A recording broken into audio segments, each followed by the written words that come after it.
Hi everyone, welcome to my channel, and today I'm gonna show you a tutorial of how you can record your screen on your iPhone so you can use it on your videos. So this is gonna be a step-by-step tutorial of how to do it, so stay tuned. Alright, so first you're gonna go to settings and you're gonna click on Control Center. I'll walk you step by step.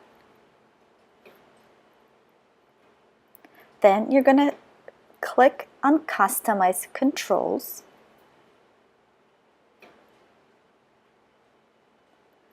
Then by scrolling down, you will go to Screen Recording and hit that plus sign.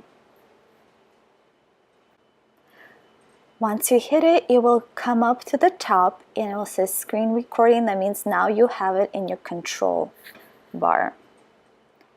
It will show up like this. So once you click on it, it will give you a timer 3, 2, 1, and it will start recording.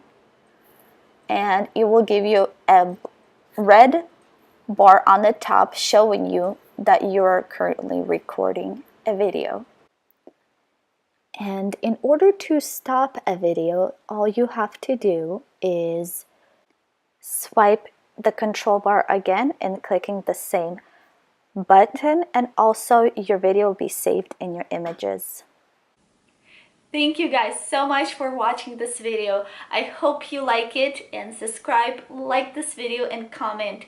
And I will see you next time.